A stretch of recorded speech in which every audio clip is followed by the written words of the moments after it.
시사초점 전남 동부입니다. 월요일부터 금요일까지 오전 8시 30분 여러분을 찾아갑니다. 한 주간 지역 뉴스 분석해보는 시간 뉴스 브리핑입니다. KBS 순천방송국 양창희 기자 자리했습니다. 안녕하세요. 안녕하십니까. 이 신종 코로나 바이러스 관련해서 전남 동부 지역민들도 불안이 큰데 이 전남 동부권에 확진자가 있나요? 네, 확진자는 없습니다. 여러분들께서도 소식을 많이 들으셨겠지만 전남 동부 지역에서 활동한 확진자는 아직까지 없는 걸로 확인이 되고 있고요. 예. 현재 광주 전남 지역의 확진자가 3명인데 광주 거주자가 2명 그리고 주소지가 광주지만 나주 거주자가 1분 이렇게 있습니다. 예. 다만 그 16번째 환자, 광주 전남에서 처음으로 나온 그 환자의 남편이 광양에서 근무하는 것이 맞습니다. 하지만 이분은 두 차례 검사에서 모두 음성 판정을 받았습니다. 예. 그러니까 확진자는 없고 밀접 접촉자가 광양에서 활동한 적이 있다. 이 정도만 사실인 것 같습니다. 예, 그렇군요. 이 지역민들 굉장히 불안이 컸는데 그 부분에 대해서는 이제 좀 명확히 정리가 된 거죠. 네, 예, 맞습니다. 예.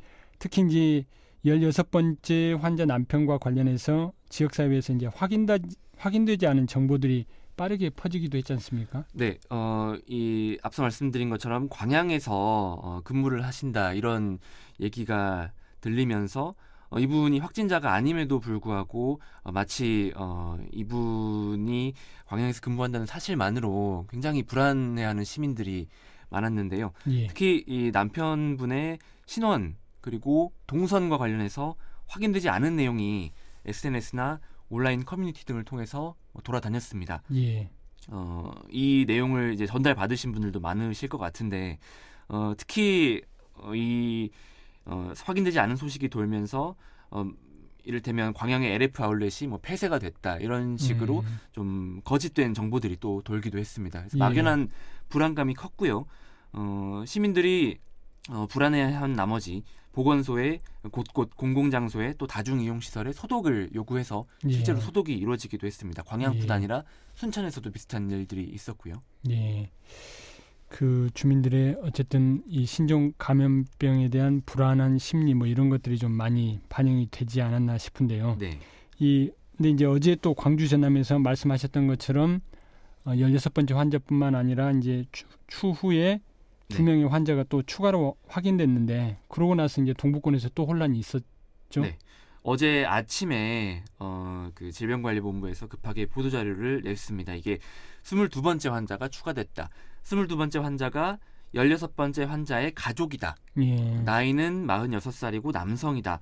이런 정보들이 담긴 보도자료가 배포가 됐는데 이게 사실 16번째 환자의 오빠, 나주에 사는 오빠가 22번째 환자로 확진이 된 겁니다. 근데 나이도 비슷하고 가족이라고 표현이 돼 있다 보니 오빠가 아니라 남편이다 이렇게 오해를 하신 분들이 많았고 실제로 일부 언론에 그렇게 오보가 된 경우도 있다고 전해 들었습니다. 그래서 이 광양 지역 학부모들이 굉장히 혼란이 있었던 모양입니다. 저희가 광양교육지원청에 확인을 해보니까 광양에 확진자가 나온 거 아니냐, 학교, 유치원 조치를 해야 되는 거 아니냐 이런 문의 전화가 오전에 빗발쳤다고 합니다. 그래서 일종의 이제 해프닝 상황이었는데 교육지원청에서 자체 판단해서 이건 학부모들이 불안이 너무 크다.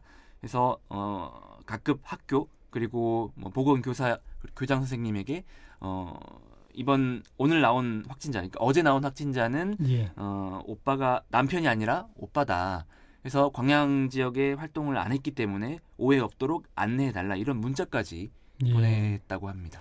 참 그러니까 우리가 정보를 어느 수준까지 제공을 해야 될지 이런 부분에 대해서 좀 고민을 하게 만드는 대목이네요. 그러니까 일정 정도 익명성, 그러니까 환자의 개인정보를 보호하기 위해서 익명성을 보장을 하다 보니 이 광양 지역 같은 경우는 또 불필요한 또 오해를 또 낳게 된 거군요. 네네. 예.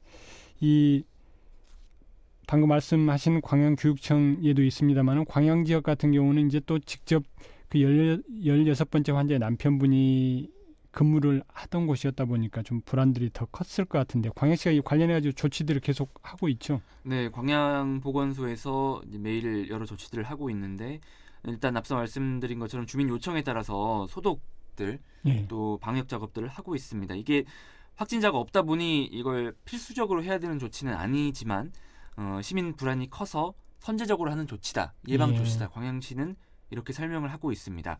그리고 남편분이 근무하는 그 광양의 한 공장은 어제부터 공장 일부를 가동을 중단했습니다. 이것 마찬가지로 공장 관계자는 사전 예방을 위한 조치다. 그리고 공장에 드나드는 직원들 상대로 열 화상 감지기를 사용해서 체온에 혹시 문제가 없는지 이걸 수시로 체크하고 있다고 합니다.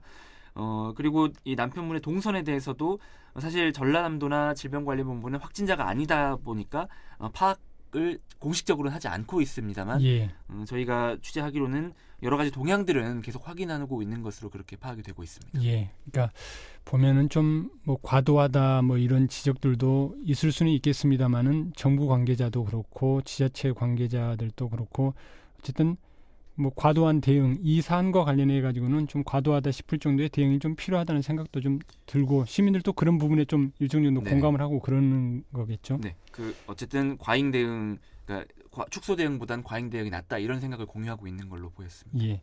이번에 이제 그 중국 유학생이 좀 있는 순천대도 이 부분에 대해서 좀 상황을 좀 주시하고 있죠. 네, 앞서 주요 뉴스에서 전해주신 것처럼 개강 연기됐고요. 2주 연기를 어제 결정했고 졸업식, 뭐 오리엔테이션 등 사람이 많이 모이는 행사는 취소하기로 했습니다. 네.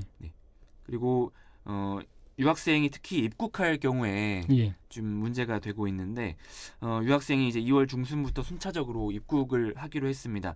규모가 이제 많지는 않습니다.